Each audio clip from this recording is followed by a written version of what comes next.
Everyone, welcome to SV with biology classes. हम लोग यहाँ पे 12th क्लास की बायोलॉजी एनसीईआरटी कर रहे हैं, जिसमें देखिए आपको कोई ये सोचने की ज़रूरत नहीं है कि आप यूपी बोर्ड के हैं या फिर बिहार बोर्ड के हैं या फिर उत्तराखंड बोर्ड के, आप किसी भी बोर्ड के हों, क्योंकि एनसीईआरटी सबकी सेम ही होती है। एनसीईआरटी में आप किसी भी बोर्ड के हों, आप आराम से पढ़ सकते हैं। कल की हम लोगों की क्लास हुई थी परागण तथा परागण के प्रकार, उसको हम लोगों ने बहुत अच्छे समझा था, एग्जाम्पल के द्वारा समझा था। अगर आपने वो क्लास हमारी नहीं देखी है तो प्लेलिस्ट चैनल पर प्लेलिस्ट बनी है, जाकर के आप वहाँ से देख सकते हैं। डिस्क्रिप्शन में नीचे लिंक भी पड़ा हुआ है। और आज हम लोग समझेंगे द्विनिषेचन क्या होता है या दोहरा निषेचन क्या होता है, जो कि देखो एग्जाम का फेवरेट टॉपिक है। एग्जाम का फेवरेट टॉपिक है, आता जरूर है, कभी 2 नंबर में, कभी 3 नंबर में, कभी लॉन्ग में भी आ जाता है। ठीक है, तो इसको हम लोग समझते हैं। तो आइए देखते हैं दोहरा निषेचन या द्विनिषेचन क्या होता है। ठीक है, दोहरा निषेचन या द्विनिषेचन क्या होता है, पहले इसको समझते हैं।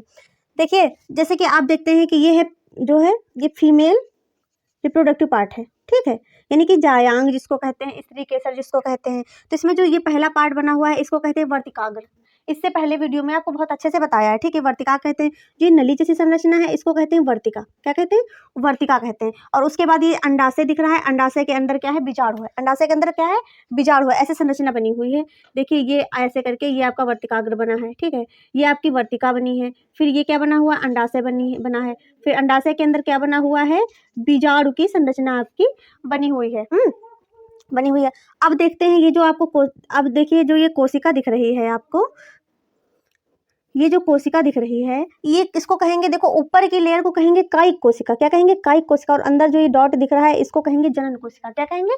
जनन कोशिका कहेंगे। हैं, तो क्या आप देखिए, जब ये जो आपको यहाँ पे पराग कण दिख रहा है, तो पराग कण से जब ये परागण से जब ये पराग कण आएंगे, आकर के क्या होते हैं? वर्तिकाग्र में चिपचिपा पदार्थ होता है, उसमें क्या होते हैं? चिपक जाते हैं।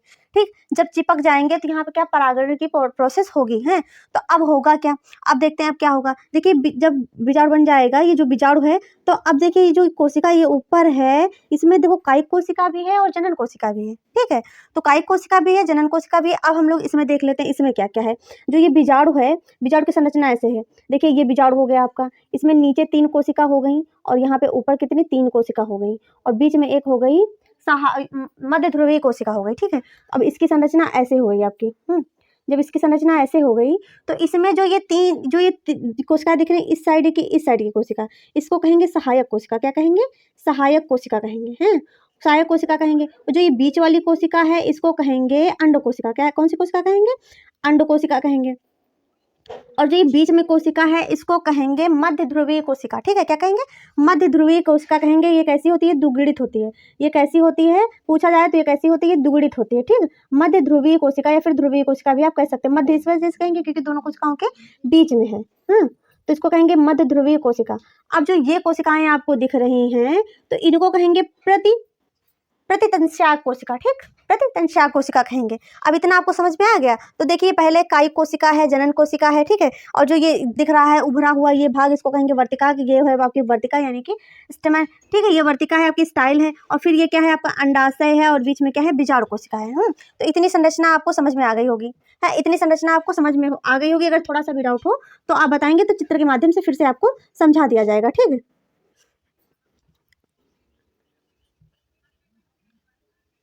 ठीक, तो ये है प्रतिदंशाक कोशिका। अब ये परागकण है, तो परागकण में जानते हैं ये आपका क्या होता है? स्टेमन होता है। ये जो है परागकोश है, परागकोश के अंदर क्या भरे होते हैं? परागकण भरे हुए होते हैं। अब होता क्या है? अब होता क्या है? देखिए, जो ये आपकी जनन कोशिका दिख रही है और कायिक कोशिका दिख रही है, ये जनन कोशिका देखो, जो इसका लिक्विड होता है, ये जनन कोशिका थोड़ा ऐसे बहती हुई ऐसे आती है नीचे की तरफ। जब ये जो कायिक कोशिका है, ये किसका निर्माण करती है? तो कायिक कोशिका पराग नली का निर्माण करती है।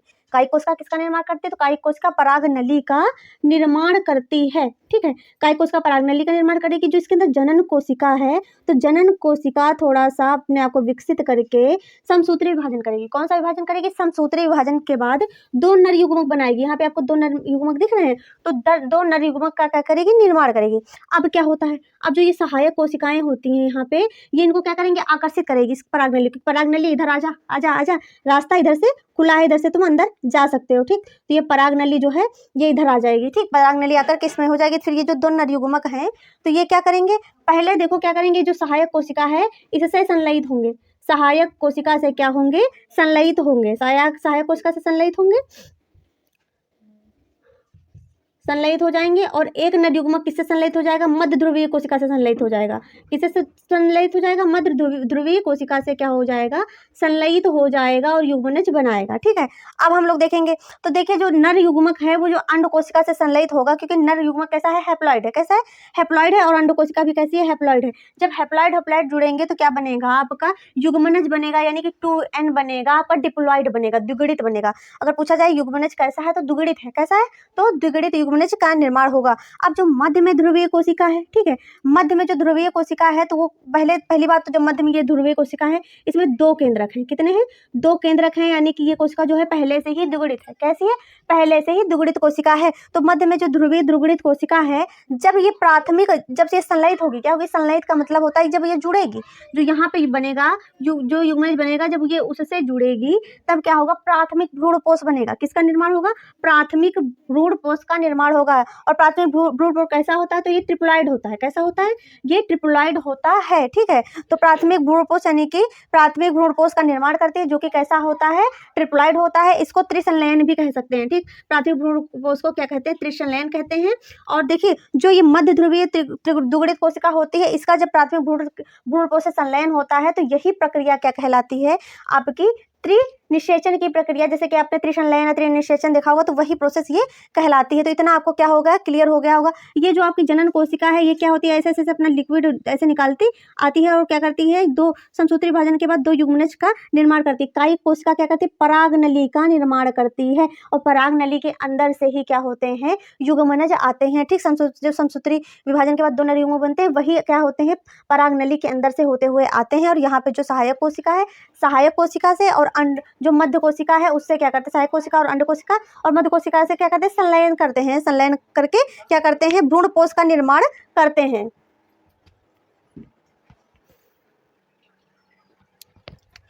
अब हम लोग समझते हैं भ्रूण क्या होता है, एम्ब्रियो क्या होता है। ठीक है, तो द्विगुणित युग्मनज जो होता है, जैसे कि जो युग्मनज है तो ये कैसा है, द्विगुणित है। ठीक है, यानी कि डिप्लॉइड है। ठीक है, तो द्विगुणित युग्मनज से भ्रूण का निर्माण होने की प्रक्रिया, जब द्विगुणित युग्मनज जो होता है उससे जब एम्ब्रियो का डेवलपमेंट होता है, जब उससे भ्रूण का निर्माण होता है, तो यह होने वाली जो प्रक्रिया होती है इसको भ्रूणोद्भव कहते हैं। क्या कहते हैं, भ्रूणोद्भव कहते हैं, यानी कि एम्ब्रियोजेनेसिस कहलाती है। कौन सी प्रक्रिया कहलाती है, द्विगुणित युग्मनज से भ्रूण का निर्माण होने की प्रक्रिया आपको एम्ब्रियोजेनेसिस कहलाती है। क्या कहलाती है, एम्ब्रियोजेनेसिस कहलाती है, इसको भ्रूणोद्भव कहते हैं। ठीक है, और प्रारंभिक अवस्थाएं जो होती हैं, एक बीजपत्री, जो प्रारंभिक जितनी भी फर्स्ट स्टेज की अवस्थाएं होती है, प्राइमरी जो स्टेज की अवस्थाएं होती हैं, वो एक बीजपत्री चाहे जो भी हो, एक बीजपत्री पादप हो, उसमें क्या होती है, समान होती है। कैसी होती है, समान होती है। जैसे कि ये आपका दुगुणित जाइगोट है। ठीक है, ये दुगुणित जाइगोट है, तो इससे क्या होगा, जब इसमें क्या होगा, इसमें जब विभाजन होगा, विभाजन के बाद किसका निर्माण होगा, तो एम्ब्रियो का निर्माण होगा। किसका निर्माण होगा, तो एम्ब्रियो का निर्माण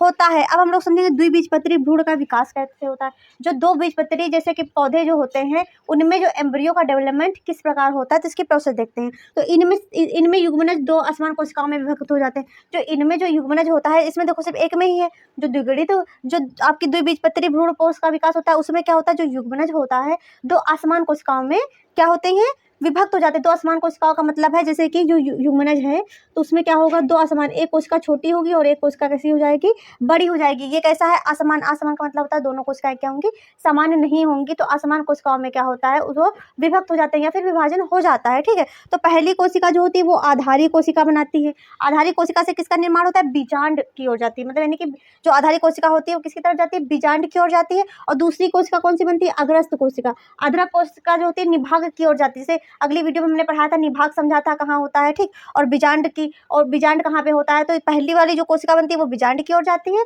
और जो दूसरी कोशिका बनती है वो किसकी तरफ जाती है, निभाग की ओर जाती है। ठीक है, फिर अब आधारी कोशिका में जो अनुप्रस्थ विभाजन होता है, अनुप्रस्थ यानी कि टीएस काट दी जाए, बीच से काट दिया जाए। ठीक, टीएस जब होता है, विभाजन जो होता है उसमें कितनी कोशिका होती है, 6 से 10 कोशिकाओं से बनी संरचना होती है। कितनी कोशिकाओं से अगर पूछा जाए बनी संरचना होती है, तो 6 से 10 कोशिकाओं की बनी हुई संरचना होती है। ठीक है, बनी हुई संरचना होती है। और यह जो 6 से 10 कोशिकाओं से संरचना बनी होती है इसी को कहते हैं निलंबन। क्या कहते हैं? निलंबन कहते हैं। अब जैसे कि ये कोशिका ले ली गई, इसमें देखिए जो अपभ्रष्टीय प्रतिश्याम कोशिका है जो ये नीचे वाली है, और जो ये बीच में जो केंद्रक दिख रहा है इसको कहेंगे, देखो जो केंद्रक दिख रहा है उसको कहेंगे प्राथमिक भ्रूणपोष केंद्रक, और केंद्रक के ऊपर की जो लेयर है इसको कहेंगे प्राथमिक भ्रूणपोष। क्या कहेंगे?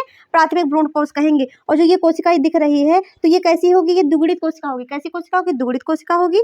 और जो ये आपको ऊपर ऐसे संरचना दिख रही है इसको कहेंगे जो कहेंगे अपभ्रष्टीय। ठीक है, अपभ्रष्टीय सहायक कोशिका जो है ये लगी हुई है। अब इनसे क्या होगा? इनसे जब दो युग्मनज का निर्माण होता है तो उसमें देखो दो युग्मनज का निर्माण होगा। पहले आप जानते हैं पहली कोशिका देखिए ये कैसी कोशिका, ये इससे बड़ी कोशिका है और ये कैसी है? छोटी कोशिका। मतलब दो असमान कोशिकाओं का देख लीजिए यहाँ पे निर्माण हो रहा है ना। तो पहली देखो भ्रूणीय कोशिका, नीचे वाली कोशिका कैसी बनेगी? भ्रूणीय कोशिका बनेगी। और ये जो ऊपर वाली है ये कैसी बनेगी? आधारी कोशिका बनेगी। इसको भ्रूणीय कोशिका भी कहेंगे और इसको अग्रस्त कोशिका भी कह सकते हैं। तो पहले आधारी कोशिका बनेगी और कैसी बनेगी? भ्रूणीय कोशिका बनेगी। ये देखो ये वाली कोशिका जो होती है ये किसकी तरफ जाएगी? चल करके निभाग की तरफ जाएगी जो दो खंडों में बटी हुई है। अब इसके आगे के प्रोसेस हम देखते हैं। निलंबन की प्रथम कोशिका, जो निलंबन होता है उसकी जो प्रथम कोशिका होती है वो आकार में बड़ी होती है।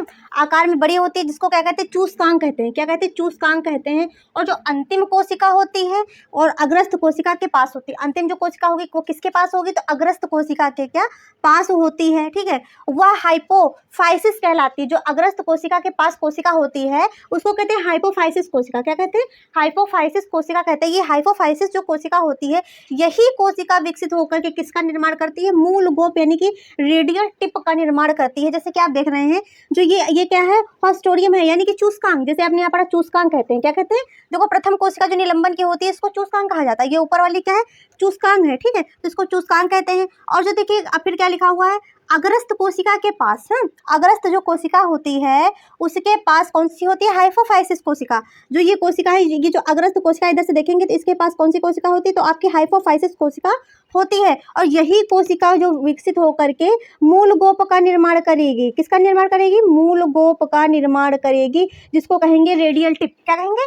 रेडियल टिप कहेंगे। जब ये मैच्योर हो जाएगी तब किसका निर्माण करेगी? मूल गोप का निर्माण करेगी। ठीक है, और ये जो आपको जो भ्रूण दिख रहा है इसका जो एम्ब्रियो दिख रहा है ये कैसा होगा? गोलाकार भ्रूण होगा। कैसा होगा? गोलाकार भ्रूण होगा। आप देखेंगे फिर क्या प्रोसेस होगी? फिर जब इसमें बीज पत्रों यानी कि जब बीज के पत्र जब निकलने लगेंगे तो ये किसका? हृदयाकार भ्रूण बना लेगी। कैसा बना लेगी? हृदयाकार। जो ये सेल है जो आपकी हॉस्टेरियम सेल है जो चूस्कांक जिसको कहेंगे वो सेल है जो ऐसे हो जाती है। फिर उसके बाद क्या हो जाएगा? निलंबन हो जाएगा आपका। निलंबन के बाद जो दो पत्रक निकलेंगे बीज पत्रक वो क्या करेंगे? हृदयाकार भ्रूण जैसी संरचना का निर्माण कर लेंगे। फिर क्या होगा? फिर आप देखिए जब ये जिसमें मूलांकुर जब निकलने लगेंगे तो क्या होगा? मूलांकुर बनाएंगे।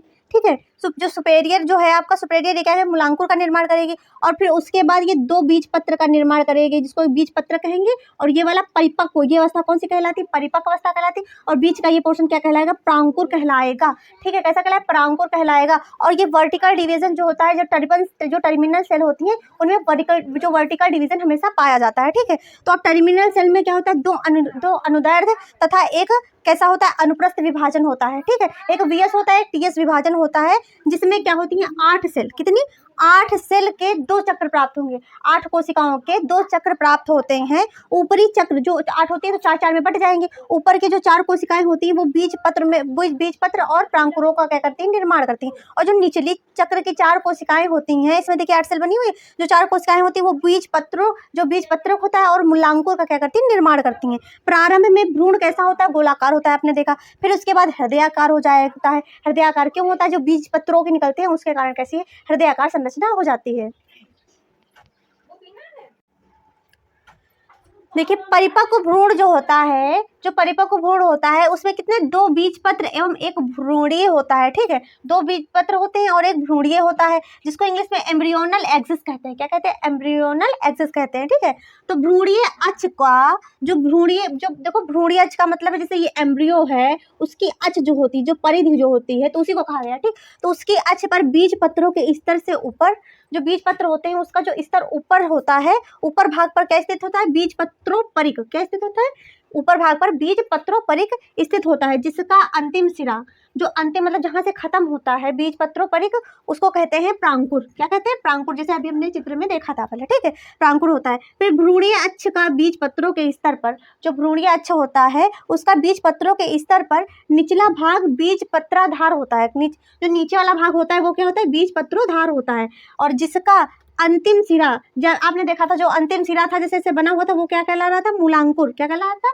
मूलांकुर होता है। और जो मूल गोप से क्या होता है? जो मूलांकुर जो होता है वो मूल गोप से ढका हुआ होता है। ठीक, मूलांकुर किससे? मूल गोप से ढका हुआ होता है। ठीक, निषेचन पश्चात, अब निषेचन पश्चात क्या होता है देखते हैं। तो बीजांड से जो होता है बीज का निर्माण होता है। बीजांड किसका फॉर्मेशन करता है? तो बीज का करता है। ठीक है, तो बीज का करता है, कैसे बीज करता है? एक बीजावरण। उस पर कितने बीजावरण होते हैं? तो एक बीजावरण होता है। और भ्रूण से जो बनता है मूलांकुर और प्रांकुर। ठीक, भ्रूण से क्या बनता है? मूलांकुर और प्रांकुर का निर्माण होता है। ठीक, जो भ्रूण होता है वो एक भ्रूणीय अक्ष यानी कि कैसा होता है? एक बीजपत्री होता है। कैसा होता है? भ्रूणीय अक्ष यानी कि एक बीजपत्री होता है। अब हम लोग देखेंगे भ्रूण, जो दो बीजपत्र का होता है उसका भ्रूण देखेंगे तो मूलांकुर होते हैं, और एक भ्रूणीय अक्ष होता है पर दो बीजपत्र होते हैं। कितने होते हैं? देखिए, एक भ्रूणीय अक्ष होता है पर बीजपत्र कितने होते हैं? तो दो होते हैं ना। तो दो बीजपत्र की संरचना हम लोग समझेंगे कैसी होती है, आगे डायग्राम के माध्यम से भी समझेंगे।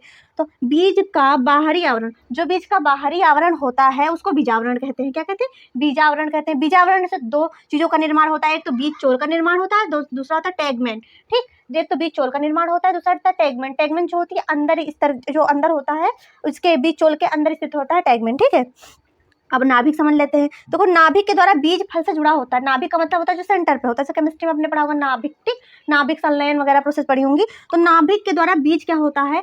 फल से जुड़ा हुआ होता है भैया। नाभिक जैसे कि ये कोई फल है, उसका जो नाभिक होगा उसी से क्या होगा? फल जुड़ा हुआ होगा। ठीक, और फिर क्या है? नाभिक के ऊपर जो छिद्र होता है वह बीजांड द्वार कहलाता है। नाभिक के ऊपर जो छोटा सा छिद्र पाया जाएगा उसको कहेंगे बीजांड द्वार। क्या कहेंगे? बीजांड द्वार कहेंगे। दो बीज पत्रों के बीच में क्या भ्रूण स्थित होता है? जैसे कि ये दो बीज पत्र हैं तो इनके बीच में यहाँ पे क्या स्थित होगा? भ्रूण यानी कि एम्ब्रियो, जैसे ये हो गया। ठीक है, ये दो बीज पत्रों के बीच में क्या है? ये काला काला कैप जो दिख रहा है आपको, ये भ्रूण स्थित है। ठीक, प्रांकुर से बनेगा तना और मूलांकुर से क्या बनेगा? जड़। ठीक,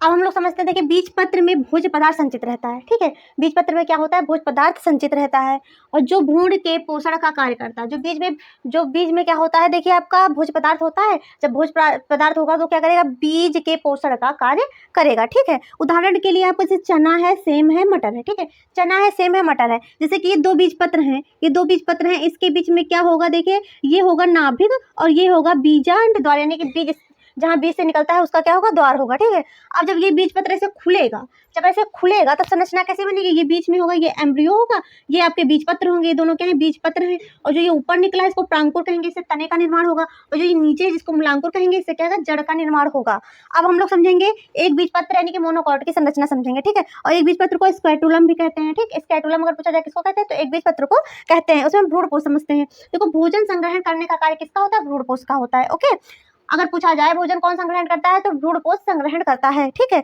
तो भ्रूण की बाहरी भित्ति क्या होती है? भ्रूण से एक प्रोटीन सतह से क्या होती है? अलग हो जाती है। जो भ्रूण की, जैसे ये एम्ब्रियो हो, इसकी बाहरी जो भित्ति होगी वो एक प्रोटीन सतह के द्वारा क्या होगी? अलग हो जाएगी, जिसे क्या कहते हैं? एल्यूरोन कहते हैं। क्या कहते हैं? एल्यूरोन। जो सतह अलग होती है उसको कहते हैं एल्यूरोन। ठीक, एल्यूरोन कहते हैं। भ्रूण आकार में कैसा होता है? छोटा सा होता है, एकदम छोटा सा होता है। और भ्रूणपोष के सिरे क्या होते हैं? खांचे पे स्थित होते हैं, खांचे पर स्थित होते हैं। एक छोटा अक्ष होता है जिसमें प्रांकुर मूलांकुर उपस्थित। देखो, छोटा सा अक्ष है जिसमें क्या है? प्रांकुर और मूलांकुर उपस्थित हैं। यह आवरण क्या होते हैं? देखो, अब उपस्थित होते हैं। यह आवरण जो होता है, जो आवरण होते हैं, आवरण से क्या होते हैं? ढके होते हैं। जो प्रांकुर और मूलांकुर होते हैं आवरण से ढके होते हैं, जिसको प्रायः क्या कहते हैं? प्रांकुर व मूलांकुर चोल कहते हैं। प्रांकुर और मूलांकुर जिस आवरण से घिरे होते हैं उसको देखो, प्रांकुर प्रांकुर चोल से घिरा होता है और मूलांकुर मूलांकुर चोल से घिरा होता है। अब इसकी आंतरिक संरचना समझते हैं। देखिए, जो ऊपरी सतह है, जो लाइन खींची, इसको बीज आवरण कहेंगे। बीज के ऊपर आवरण जो चढ़ा हुआ है। ठीक है, और जो इसके अंदर के टेढ़ी टेढ़ी लाइन दिख रही है, इसको कहते हैं एलिरॉन। क्या कहते हैं? एलिरॉन सतह कहते हैं। यही क्या होती है? अलग होती है। ठीक है,